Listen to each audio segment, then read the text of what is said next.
అందరికీ నమస్కారం. Welcome to our channel. మనతో సామాన్యులు ఉన్నారు, వారితో మాట్లాడి తెలుసుకున్నాం. సార్ నమస్తే. నమస్తే అండి.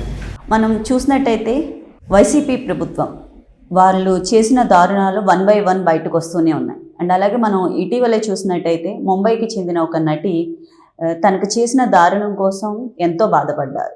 అంటే అధికారంలో ఉన్నారు కాబట్టి వారు ఏం చేసినా చలామణి అవుతుందన్న రకంగా వాళ్ళు ఇలా చేస్తున్నారంటారా? అంటే ఆడవారు ఏం చేసినా వాళ్ళని ఏం క్వశ్చనించలేరు, వాళ్ళు బయటికి రాలేరు లేడీస్ అని చెప్పేసి అధికారం వాళ్ళ చేతిలో ఉంది కాబట్టి వాళ్ళు ఇష్టాచారంగా ఆడవారి జీవితాలతో ఇలా ఆడుకున్నారంటారా? దీనిపై మీరు ఏమంటారు? ఒకటండి, మీరు ఈరోజు ముంబై నటి గురించి వైసీపీ నాయకులు వేధించింది దాని గురించి నేను చూసినట్లయితే రీసెంట్గా నేను నైట్ ఒక ప్రముఖ టీవీ ఛానల్లో ఆమె ఒక ఇంటర్వ్యూ ఇచ్చింది. గతంలో 2-3 రోజుల నుంచి వింటూ ఉన్నాం, ఇదే విషయం పైన వింటూ ఉంటే ఇక్కడ జరిగింది ఏంట్రా అని నిన్న ఆమె బయటకు వచ్చి మాట్లాడుతూ ఉంటే నిజంగా ఒక కళ్ళల్లో నీళ్లు తిరిగాయండి. ఎందుకంటే ఒక భావోద్వేగానికి లోనయ్యా.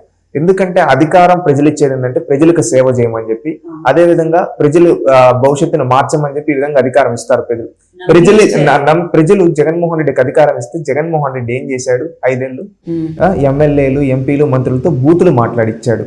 అదే కాకుండా ప్రతిపక్ష నాయకుల ఇంట్లో ఆడవాళ్ళ గురించి తప్పుగా మాట్లాడిచ్చారు. ఎవరు? ఈ జగన్మోహన్ రెడ్డి.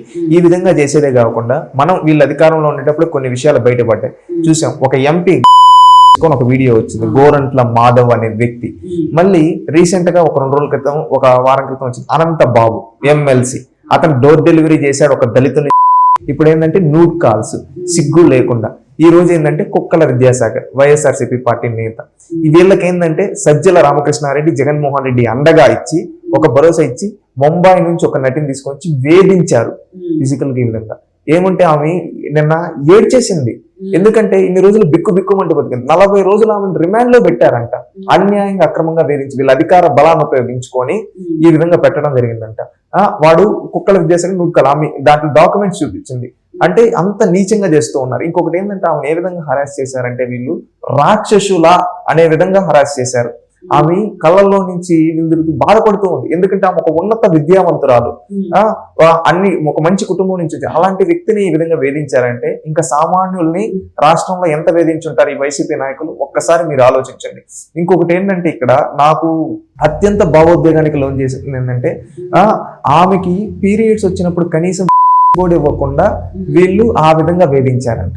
అంటే వీళ్ళు మనుషుల, రాక్షసుల? అంటే అధికారం వాళ్ళ చేతిలో ఉంది కాబట్టి వాళ్ళు ఏం చేసినా చలామణి అవుతుంది. అధికారాన్ని అడ్డు పెట్టుకొని వేరే రాష్ట్రంలో ఉండే ఒక మహిళను తీసుకొని వచ్చి ఇక్కడ పెట్టి గెస్ట్ హౌస్ లో పెట్టి బంధించి వేధించి ఆమె పైన తప్పుడు కేసు పెట్టి అరెస్ట్ చేసి ఆమెకి పీరియడ్స్ వచ్చినప్పుడు కూడా ఆమెకి కనీసం అవమానించారంటే వీళ్ళు మనుషుల, రాక్షసుల?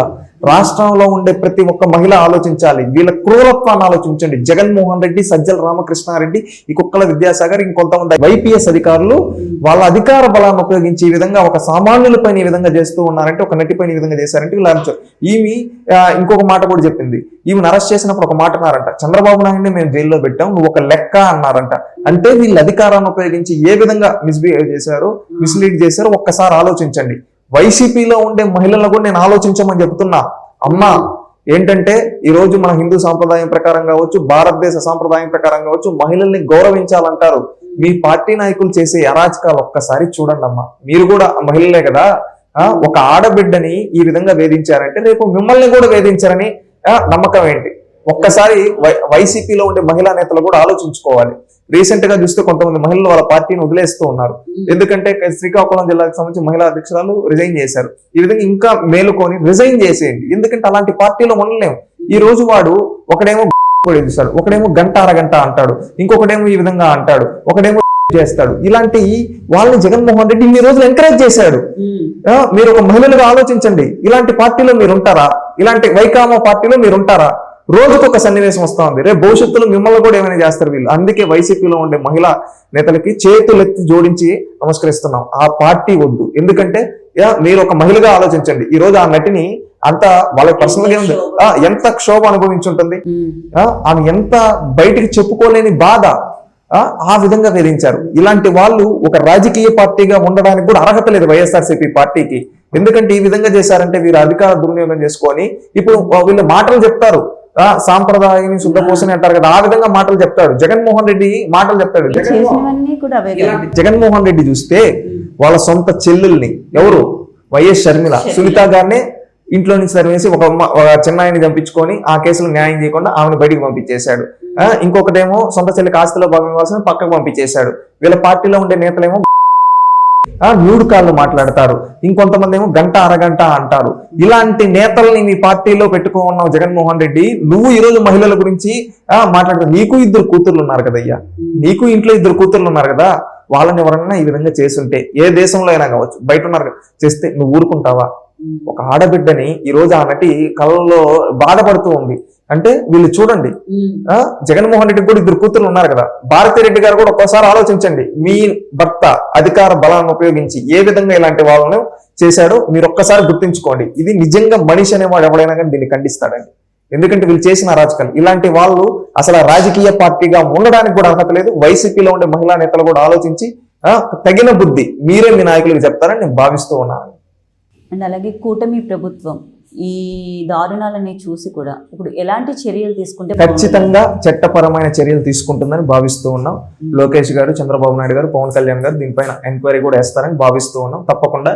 ఎందుకంటే సమ్ ప్రొసీజర్ ప్రకారం వెళ్ళాలి కాబట్టి ఖచ్చితంగా ప్రొసీజర్ ప్రకారం వెళ్తారు. ఖచ్చితంగా నేను ఈ రోజు వర్ల రామయ్య గారు కూడా పార్టీ పొలిట్ బ్యూరో మెంబర్ చెప్పడం జరిగింది. దీనిపైన చంద్రబాబు నాయుడు గారు విచారణ కావాలని కోరడం జరిగింది. ఖచ్చితంగా దీనిపైన కూడా కూటమి ప్రభుత్వం చర్యలు తీసుకుంటుందని భావిస్తూ ఉన్నా. వీళ్ళని మాత్రం ఎవరైతే దాని వెనకాల ఉన్నారో వైపీఎస్ అధికారులు వాళ్ళని కఠినంగా శిక్షించాలని కోరుకుంటున్నాను. Thank you.